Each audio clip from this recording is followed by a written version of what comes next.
तो हेलो दोस्तों, कैसे हैं आप सब। मेरा नाम है कार्तिक और आप देख रहे हैं depth of body building.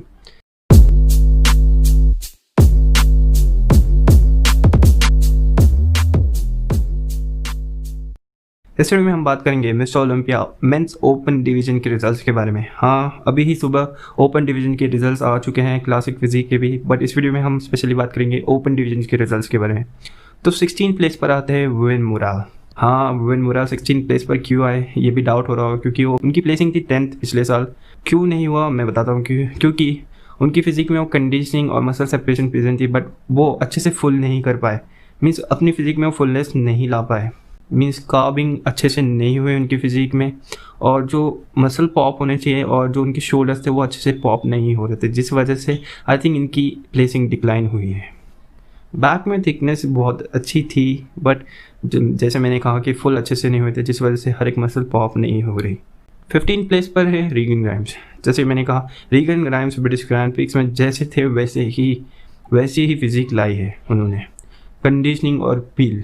But इनकी फिजिक में भी एक प्रॉब्लम है कि ये अपने मसल्स को अच्छे से फुल नहीं कर पाते, कार्विंग नहीं कर पाते, और इनकी फिजिक में एक प्रॉब्लम है कि इनका लोअर चेस्ट परफेक्टली डिफाइन है, जिस वजह से ये साइड चेस्ट शॉट में अच्छे से नहीं दिखेंगे। वैक्यूम भी बहुत अच्छे से हिट किया बैक में, और बैक तो इनकी बहुत अच्छी है, पूरी तरह से परफेक्ट पोजिंग की है। साइड ट्राइसेप तो बहुत ही अच्छा लग रहा है, एप सेक्शन बहुत अच्छे से विजिबल है। अगले साल देखेंगे कि अच्छे से फुल हो पाते हैं या नहीं, क्योंकि मुझे लगता है कि रीगन ग्राइम्स में पोटेंशियल है कि वो टॉप प्लेस में हो सके, टॉप प्लेसिंग ला सकते हैं रीगन ग्राइम्स। 14 प्लेस पर है एंटवान वैलिएंट। एंटवान की फिजिक भी जैसे उन्होंने कहा था कि उन्हें फुल होने में प्रॉब्लम होती है, बट फुलनेस तो पूरी तरह से लाई है उन्होंने, कंडीशनिंग भी लाई है। मसल सेपरेशन फ्रंट से फिजिक में बहुत अच्छी दिख रही है, लेग्स में कॉर्ड्स में आप देख सकते हैं सेपरेशन, क्रॉस ट्राइशंस means outer cord inner cord में सेपरेशन, ऐप सेक्शन बहुत अच्छे से डाइस है, बट पोजेस के दौरान उनके एप्स थोड़े डिससेपरेट हो जाते हैं, मीन्स अच्छे से विजिबल नहीं दिखते। लैट्स थोड़े अच्छे से फ्लेयर नहीं हो रहे, बैक में थिकनेस है, हैमस्ट्रिंग्स वेल सेपरेटेड, ग्लूट्स अच्छे से, बट बैक में जो थिकनेस जो जिस वजह से शिकागो प्रो में जीते थे, वो बैक थिकनेस यहाँ पर प्रेजेंट नहीं दिख रही थी। जो लैट इंसर्शन है वो अच्छे से विजिबल नहीं दिख रहे थे, पता नहीं क्यों। और जो ऐप सेक्शन है वो बिल्कुल ही फाइनल में वॉश्ड आउट लग रहा था, और बैक में भी बिल्कुल ही डिटेल नहीं दिख रही थी, जिस वजह से आई थिंक इनकी प्लेसिंग 14th आई। 13 प्लेस पर है मैक्स चार्ल्स। मैक्स चार्ल्स की बात की जाए तो मैक्स चार्ल्स परफेक्ट कंडीशन थे, जैसे वो शिकागो प्रो में थे, न्यूयॉर्क प्रो में थे, और ज़्यादा कुछ इनकी फिजिक में डिफरेंस नहीं है, जैसे ये ऑनर क्लासिक में आते वैसे ही है। ज़्यादा कुछ बोल नहीं सकते कि इनकी फिजिक में, क्योंकि ये जेनेटिकली ऐसे है, ये लेग्स में ओवरऑल साइज नहीं बढ़ा सकते, लोअर बैक में थिकनेस नहीं बढ़ा सकते, जिस वजह से मुझे लगता है कि ये टॉप 10 के अंदर ही रहते हैं और इनकी प्लेसिंग टॉप 10 तक ही रहती है। बट इस साल इनकी प्लेसिंग आई 13th। 12th प्लेस पर आए सुआंग चू ली। इन्होंने मॉन्स्टर्स जिम प्रो जीता था, इनके अगेंस्ट सैमसन डॉडा कम्पीट कर रहे थे, बट 4 ही एथलीट थे मॉन्स्टर्स जिम प्रो में मेंस ओपन डिवीजन में, जिस वजह से इन्हें एक एडवांटेज था, क्योंकि इनकी फिजिक बहुत ही चीज़ से पीक की थी और कंडीशनिंग भी प्रेजेंट थी, जिस वजह से इन्हें जिताया गया था। बट इनका जो मिड सेक्शन है मेरे को थोड़ा नाले लगता है, अगली लगता है, बट तभी भी इनकी फिजिक बहुत अच्छी थी ओलंपिया में। लेग्स में बहुत अच्छा सेपरेशन था, हैमस्ट्रिंग में सेपरेशन था, कॉर्डेड हैमस्ट्रिंग थे। खाली इन्हें काम करना है अपने साइड क्वाड में, और आई थिंक इनके लैट्स अच्छे से फ्लेयर नहीं होते हैं, बट ये दोनों में ही काम करना है और थोड़ा और टाइम देना है अपनी फिजिक को, तब जाकर आई थिंक इनकी प्लेसिंग और सुधर सकती है। 11th प्लेस पर आए हैं लूकस ऑस्लरडिल। इनकी फिजिक की बात की जाए तो लूकस ने अच्छे से फुलनेस लाई थी इस बार, पिछले साल भी ये टॉप 10 के बीच में ही थे, बट इस बार इनकी मुझे लगता है कि ये और अच्छी प्लेसिंग डिजर्व करते थे, जस्टिन और हंटर से आई थिंक अच्छी प्लेसिंग डिजर्व करते थे, क्योंकि इनकी फिजिक अच्छे से पीक हिट किया था इन्होंने, कंडीशनिंग प्रेजेंट थी, फुलनेस भी बहुत अच्छी थी, हर एक मसल अच्छे से पॉप हुआ था, टैनिंग बहुत अच्छी थी। खाली साइड कॉर्ड्स में थोड़ा लैक करता है इनकी फिजिक, मीन साइड कॉर्ड में जो उनका सेपरेशन है ग्लूट से लेकर हैमस्ट्रिंग तक वो थोड़ा अलग लगता है साइड से, बट बाकी इनकी फिजिक और जो इनके कंपैरिजन शॉट्स है बहुत ही अच्छे थे। 10th प्लेस पर आते हैं जस्टिन रॉड्रिगेज। जस्टिन की बात की जाए तो जस्टिन जैसे इन्होंने शिकागो प्रो में कम्पीट किया था, सेकंड आए थे, न्यूयॉर्क प्रो में भी सेकंड आए थे, तो इनकी फिजिक वो लेवल की है कि टॉप प्लेस कर सकते हैं। और ओलंपिया में तो इनकी फिजिक वैसे ही थी जैसे इन्होंने कंडीशनिंग लाई थी, बट जैसे इन्होंने शिकागो प्रो में शोल्डर्स लाए थे, आई थिंक वो सिंथॉल था, पता नहीं कि क्यों इनके शोल्डर्स ऐसे दिख रहे थे, बट ओलंपिया में इनके शोल्डर्स वैसे नहीं दिख रहे थे। ग्लूट्स स्ट्राइटेड थे, हैमस्ट्रिंग वेल सेपरेटेड, कंडीशनिंग हर बार परफेक्ट प्रेजेंट करते हैं, ओवरऑल साइज भी बहुत अच्छा था। मुझे लगता है कि ये प्लेसिंग इनके लिए परफेक्ट थी। अगर और थोड़ा ये काम करेंगे और अपनी बैक में थोड़ी थिकनेस अच्छी ला पाएंगे और जो हैमस्ट्रिंग में सेपरेशन थोड़ा और परफेक्टली फिजिक में सेपरेशन ला पाएंगे तो आई थिंक इनकी प्लेसिंग बढ़ सकती है। 9th प्लेस पर है डेक्स्टर जैक्सन। डेक्स्टर 4th से डायरेक्ट 9th पर आ गए और ये इनका लास्ट ओलंपिया था, बट ये 9th पोजीशन पे आ गए। आप देख ही सकते हैं क्योंकि उनके फिजिक वो लेवल की मसल मीन्स वो लेवल पर अचीव नहीं कर पाए जो कि इन्होंने आर्नोल्ड में इनकी फिजिक जैसे थी कोरोना से पहले। बट पता नहीं क्यों इन्होंने कहा था कि ये अपने ट्रेनिंग पैटर्न को चेंज कर रहे हैं, जिस वजह से इनकी बॉडी थोड़ी अलग तरह से रिएक्ट किया है इन्होंने। और कॉन्फ्रेंस में इन्होंने कहा था कि ये इनका बेस्ट शेप है, बट मुझे नहीं लगता क्योंकि इनकी चेस्ट पूरी तरह से फ्लैट लग रही है। चेस्ट थोड़ा भी जो चेस्ट में इनकी थिकनेस थी वो बिल्कुल ही नहीं दिख रही है। बैक में थिकनेस बहुत अच्छी है, लैट्स अच्छे से फ्लेयर हो रहे हैं, मिड सेक्शन टाइट है, बट जो लेग्स में जो उनका साइज़ था वो थोड़ा थोड़ा करके डिक्लाइन होते जा रहा है। ग्लूट्स आप देख सकते हैं सेपरेटेड नहीं है। हैमस्ट्रिंग में ज़्यादा कंडीशनिंग प्रेजेंट नहीं की है इन्होंने, बट इनका मोस्ट मस्कुलर शॉट बहुत अच्छा था। हाँ, इनका रिटायरमेंट शो था, बहुत सारे इमोशनल भी हो गए थे जैसे फैंस उन्हें कॉन्ग्रेट्स कर रहे थे, फैंस उन्हें थैंक यू कह रहे थे कि वो इतने साल तक एक बॉडी बिल्डिंग शो में का मीन्स इतने साल तक उन्होंने बॉडी बिल्डिंग को जिया है, बॉडी बिल्डिंग को अपनी लाइफ बनाई है। कॉन्फ्रेंस में भी कहा था कि जो मील्स बॉडी बिल्डर्स खाते हैं वो मुझसे खाया नहीं जाता भाई, मैं कभी 2 मील एक दिन में खाऊंगा, ऐसा करूंगा अभी जब मैं बॉडी बिल्डिंग से रिटायर हो जाऊंगा, ऐसे कहा था। और कॉन्फ्रेंस में भी बहुत सारे कॉन्फ्रेंस में भी डेक्स्टर इमोशनल हो गए थे स्पीच देते हुए, बट फैंस ने उन्हें बहुत चीयर किया, सपोर्ट किया है।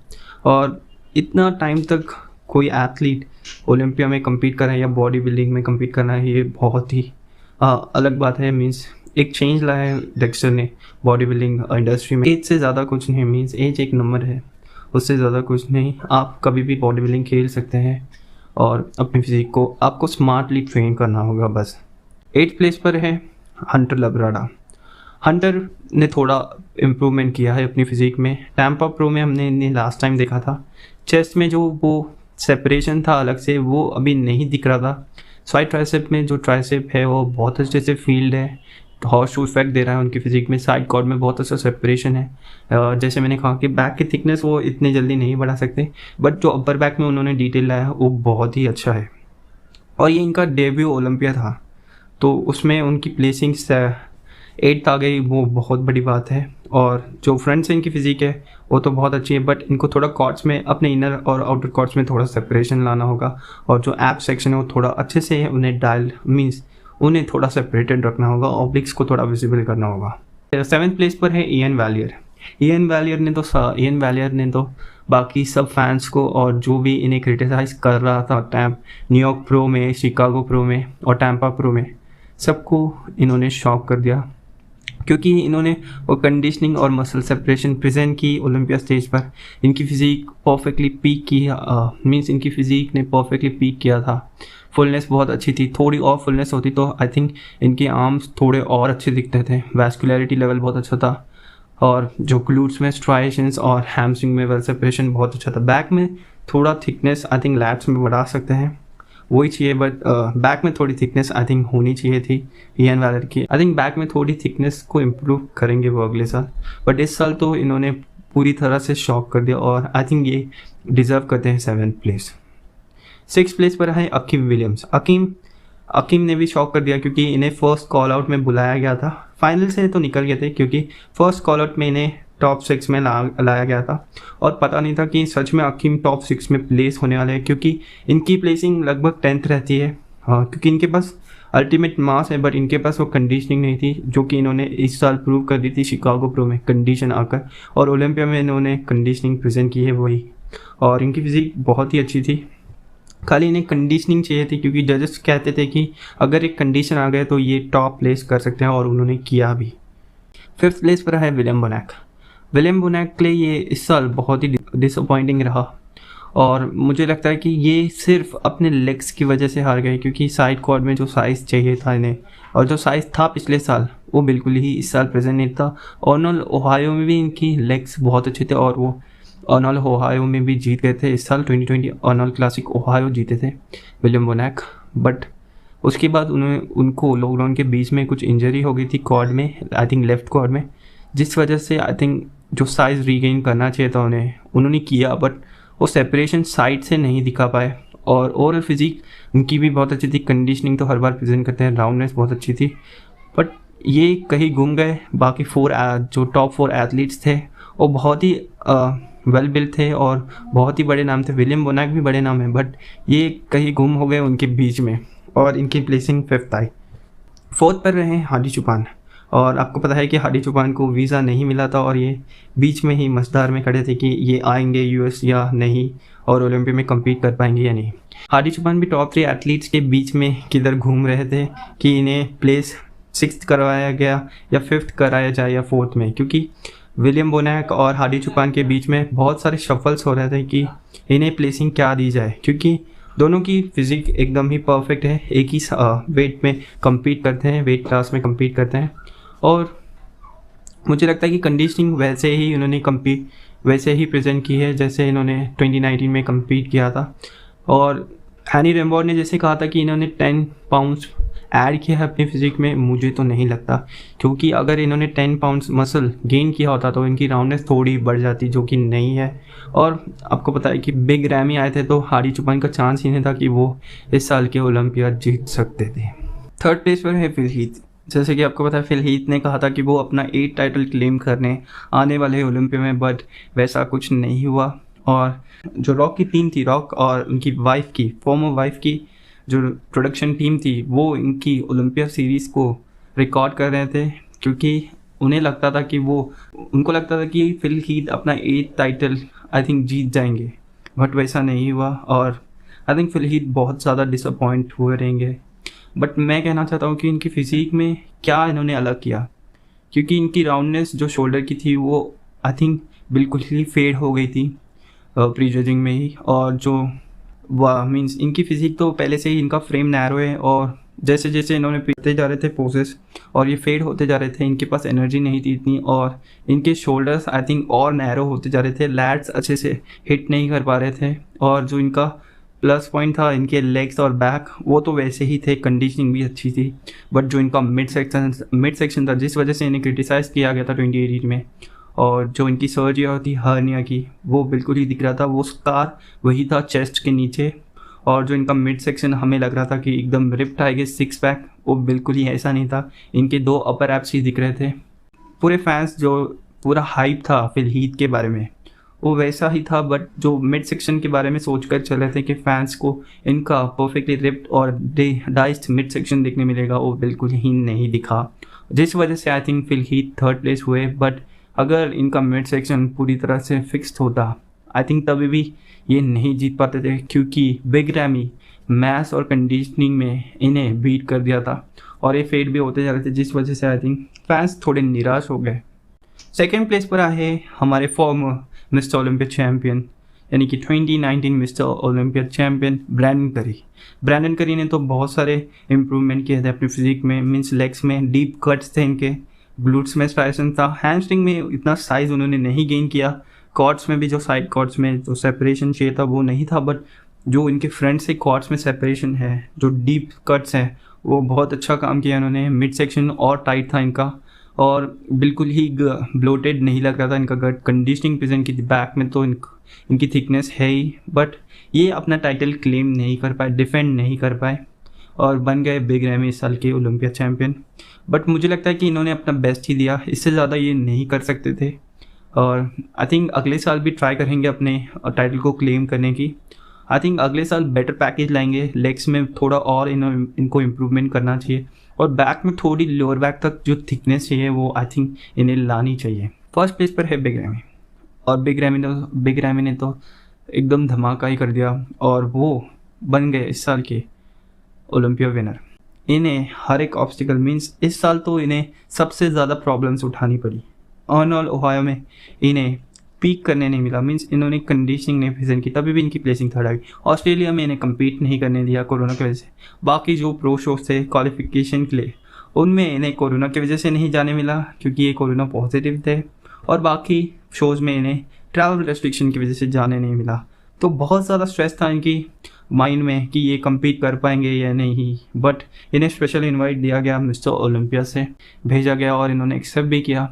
और जिस वजह से बिग रैमी अपना बेस्ट लेकर आए इस साल, और फैंस भी बहुत सालों से परेशान थे कि बिग रैमी कभी भी कंडीशन क्यों नहीं आते, क्योंकि इनका बेस्ट शेप था अभी तक का वो था इनका न्यूयॉर्क प्रो 2012 आई थिंक, जब इन्होंने डेब्यू किया था, प्रो डेब्यू। और उसके बाद इनका बेस्ट शेप था वो था ओलंपिया में 2017 ओलंपिया, जब ये फिल हीथ के अगेंस्ट था और इनकी प्लेसिंग सेकंड आई थी। बट आई थिंक अब जब ये 2020 में कम्पीट कर रहे हैं ओलंपिया में, आई थिंक ये इनकी बेस्ट शेप है, क्योंकि इन्होंने जो मैथ्स और कंडीशनिंग का कॉम्बिनेशन लाया है और जो सेपरेशन है साइड कॉर्ड में, आई थिंक ये फिल हीथ के पास भी नहीं है।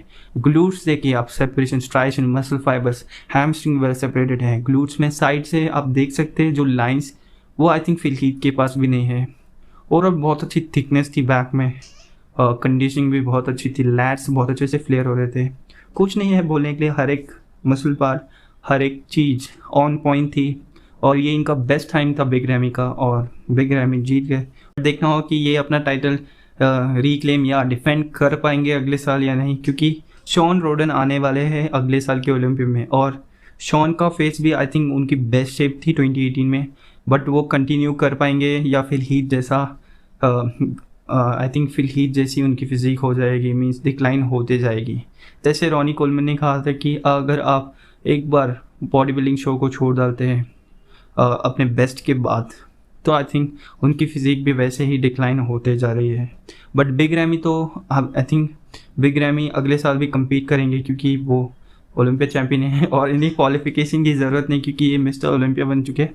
तो ये लाइफ टाइम कम्पीट कर सकते हैं ओलंपिया शोज़ में, और इन्हें कोई क्वालिफिकेशन नहीं लेनी होगी। तो ये परफेक्टली अपने ट्रेनिंग पर और अपने डाइट पर ध्यान दे सकते हैं। और देखना होगा कि अगले साल क्या पैकेज लाते हैं या अपना टाइटल डिफाइन कर पाते हैं या नहीं। जल्द ही मिलें एक नई न्यूज़, नए वीडियो के साथ। तब तक के लिए बाय।